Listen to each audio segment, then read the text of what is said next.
Binato ng putik at sinulatan ng mga nagprotesta ang gate ng bahay at kumpanya ng pamilya Diskaya sa Pasig City. Ito'y bilang pagkondena nila sa korupsyon sa flood control projects na libu-libong Pilipino ang naapektuhan.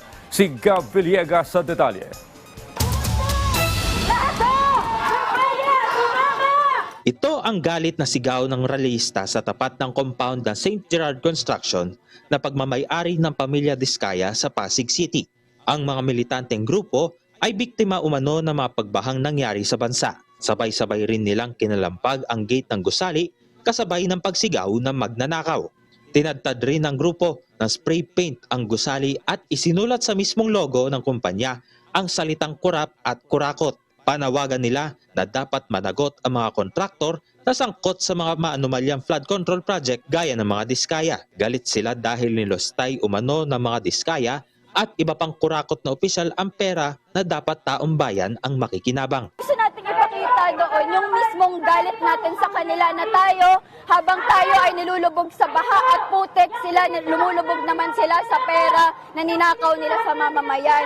Gusto din natin ipakita na hindi ito ang unang kumpanya, unang opisina na pupuntahan natin para singilin. Pupunta pa tayo sa iba pang mga opisina ng mga kontraktor at iba pang mga opisina ng gobyerno na sangkot dito sa korupsyon sa flood control project. Hugot din ng grupo na dapat lang ipaglaban ang mga Pilipinong nawawala ng trabaho, nawawasak ang bahay at namamatayan ng mahal sa buhay dahil sa mga pagbaha na dulot ng palpak na flood control projects. Umalalay naman agad ang Pasig PNP para hindi na lumala pa ang sitwasyon sa lugar. Nagpaalala rin sila sa mga balak pang magkilos protesta na maghinay-hinay sa mga gagawing aktibidad. Sa mga ganitong sitwasyon, dapat hindi natin mapayagan na may mga ganyan na mangyari. Kasi they might be committing a case of malicious mischief.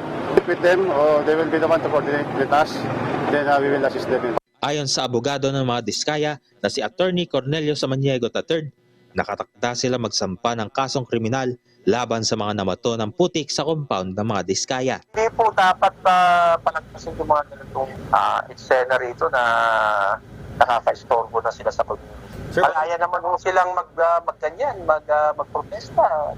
Yan, huwag naman po yung na may pagpapato. Ang Malacanang nagsalita na rin sa insidente. Ayaw daw ni Pangulong Ferdinand R. Marcos Jr. na mauwi pa sa karahasan ang sitwasyon. Hindi po na naisin ng Pangulo na ganito ang mangyari. Sabi nga po ng Pangulo, sinusunod po natin ang due process. Sa mga kapwa nating Pilipino, ang pag-iimbestigang ginagawa po ng Pangulo, ang pag-uutos na imbestigahan lahat, ay para din po sa taong bayan. Pero hindi po ninanais na magkaroon ng kaguluhan dahil lamang sa may mga maling information. Dahil ito daw ay ginagamit para mas paalabin ang galit ng mga Pilipino. Hindi po yun ang nais ng Pangulo. Nais ng Pangulo ay maliwanagan lahat tayo kung ano nangyayari sa mga flood control projects at maibigay ang nararapat sa taong bayan. So, inuutos naman din po ng Pangulo sa mga concerned government agencies natin, sa mga law enforcement natin, na huwag niyo pong hayaan na mangyari po ito. May apela rin si Samaniego sa publiko. Sana po matanggal na at matapos na ang isyong yan regarding sa luxury cars kasi ito pong 28 luxury cars, nakarehistro po lahat ito sa LTO. Lahat po merong respective car plates.